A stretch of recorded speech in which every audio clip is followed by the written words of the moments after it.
रामकृष्ण, अरे रामकृष्ण। हाँ पिताजी। जरा जी देखो तो रिजल्ट आए, 10वीं फेल है। डेविड, 10वीं की परीक्षा में दोबारा फेल हो गए हो। तुम्हारी उम्र के बच्चे कॉलेज में पढ़ाई कर रहे हैं। क्या करूं भैया, मैंने तो परीक्षा में वही लिखा था जो मुझे पढ़ाया गया। क्या पढ़ाई किए थे तुम? चलो पास्टर जी के पास। शंकर काका, ओ शंकर काका। कौन है भैया? जय जय श्री। आपकी बेटी एस्थर 10वीं में पास हुई क्या? अरे नहीं बेटा, वो तो फेल हो गई। हमारा डेविड तो दूसरी बार फेल हो गया है। अच्छा, अब तो पास्टर जी का ही सहारा है। मैं जा रहा हूँ उनसे विशेष प्रार्थना करवाने के लिए। आप भी चलिए।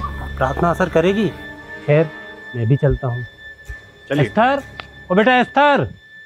पिताजी। बेटा जरा अलमारी से 5000 रुपए तो ले आओ। पिताजी कैसी बात कर रहे हैं आप? वो पैसे तो माँ के ऑपरेशन के लिए बचा। अरे बेटा, अब ऑपरेशन की तो बिल्कुल जरूरत ही नहीं पड़ेगी। पास्टर जी ने मुझे 2000 रुपए में तेल दिया है, उसको लगाने से तुम्हारी माँ बिल्कुल ठीक हो जाएगी। शंकर जी बिल्कुल ठीक कर रहे हैं एस्थर। अच्छा ऐसा है तो मैं अभी पैसे लेके। हाँ जल्दी आओ। जी से मिलते हैं, देखिए क्या होता है। कोई बात होगी तो सही ही रहेगा।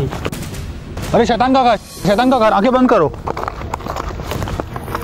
अरे कहाँ चल दिए आप लोग सुबह सुबह? अरे तो हमारे हेडमास्टर सर हैं। Good morning sir. Good morning. Esther, David, pass हुए तुम लोग 10वीं में? नहीं सर, हम दोनों फेल हो गए। फेल हो गए? अब तो तुम्हारे पास्टर जी तुम्हें पास कराएंगे। अरे सर, हम पास्टर जी के यहाँ ही जा रहे थे। अच्छा चलो, मैं भी चलता हूँ चमत्कार देखने। चलिए सर।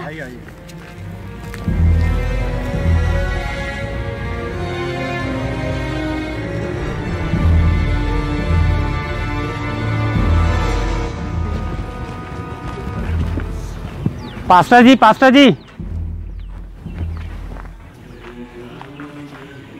जय यीशु। जय Yeshu. Good morning everyone. Good morning pastor ji. Pastor ji आपसे कुछ जरूरी बात करनी है। आइए अंदर बैठ के बात करते हैं।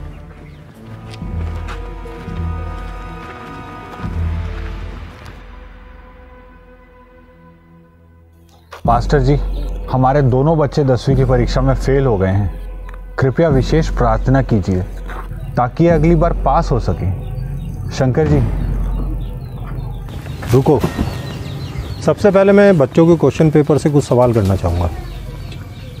डेविड बताओ, पृथ्वी सूर्य का चक्कर लगाने में कितना समय लेती है? सर ये एक मुश्किल सवाल है। बाला यसु, पृथ्वी का मॉडल लेके आओ जो कि हम बाइबल क्लास में प्रयोग करते हैं। असल में पृथ्वी स्तर है और सूरज पृथ्वी का चक्कर लगाता है। क्या कह रहे हो तुम? पृथ्वी सूरज का चक्कर लगाती है और इसलिए क्यों बनती है? हमें पास्टर जी ने संडे बाइबल क्लास में यही पढ़ाया है और मैंने परीक्षा में यही लिखा है। चुप रहो तुम लोग। अच्छा ठीक है। एस्थर, 2 तरीके बताओ जिससे पता लगता हो कि पृथ्वी गोल है। डेविड सर, ये देखिए पृथ्वी गोल नहीं बल्कि चपटी है। ये 4 पैरों पर टिकी हुई है और दुनिया के 4 कोने इसी मॉडल के आधार पर कहे जाते। अगर पृथ्वी गोल होती तो इसके 4 कोने कैसे होते? अरे रुकिए पास्टर जी। अच्छा ये बताओ, बारिश कैसे होती है? सर ये देखिए, पृथ्वी के ऊपर एक ठोस गुंबद है जिसे हम अनंत कहते हैं और अनंत के ऊपर एक समुद्र है और जब अनंत का दरवाजा खुलता है तो बारिश होती है। क्या पागल हो जाऊंगा मैं? और पिताजी, हमने बाइबल क्लास में यही पढ़ा था और मैंने परीक्षा में भी वही लिखा और आपने ही तो भेजा था मुझे चर्च पढ़ने के लिए। पर बारिश तो सारी पृथ्वी पर होती है, इसका मतलब पृथ्वी के सारे दरवाजे खुल जाते होंगे। हमारे वैज्ञानिक अंतरिक्ष में जो रॉकेट भेजते हैं वो अनंत को तोड़ देता होगा। मुझे नहीं लगता, तुम ठीक कह रही हो। अच्छा ये बताओ, किस काल को जोरासिक काल कहते हैं? सर इसका सही उत्तर मुझे पता है। कुछ विज्ञान की पुस्तकें कहती हैं कि ये काल 201 से 145 मिलियन साल पहले हुआ है और असल में पृथ्वी ही 6000 साल पुरानी है। तो विज्ञान की पुस्तकें गलत है। ये कैसे हो सकता है? हमारे पेट्रोल और तेल के कुएं ही लाखों साल पुराने हैं, फिर तुम ये कैसे कह सकती हो कि पृथ्वी केवल 6000 साल पुरानी है?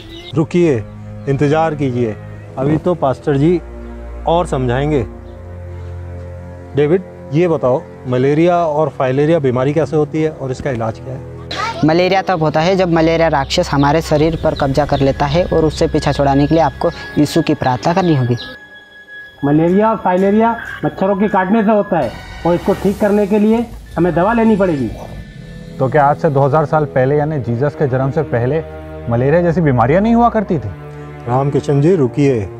एस्तर, ये बताओ पाई का मान कितना होता है? और तुमने व्रत का क्षेत्रफल निकालने के लिए पाई का मान क्या लिखा था?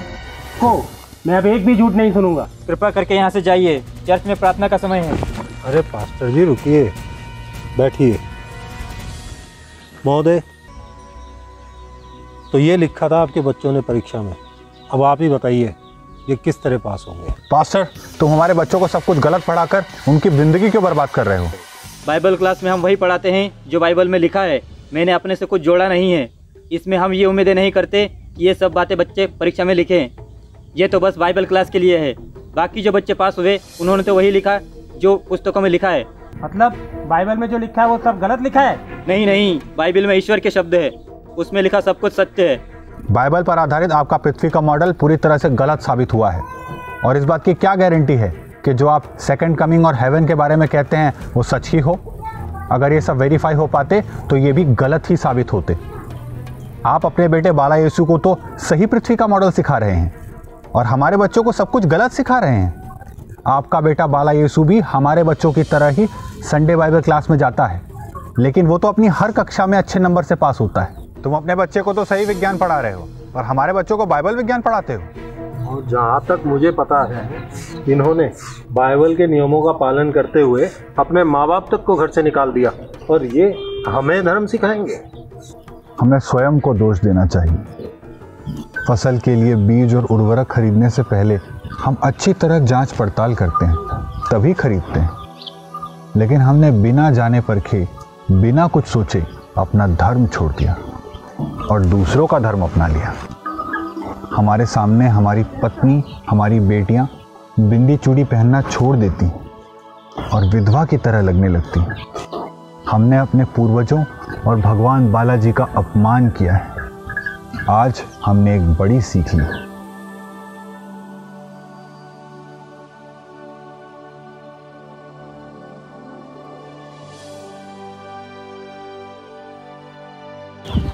पास्टर, अब हद हो गई है। हमारे सारे पैसे वापस करो जो तुमने हमसे लेकर इकट्ठे किए हैं, और 2 दिन में ये गांव छोड़ दो।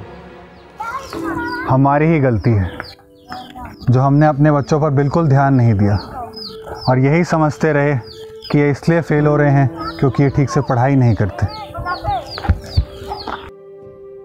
सुनो, क्या हमें खरीदा हुआ कोकोनट फार्म पे बेचना होगा?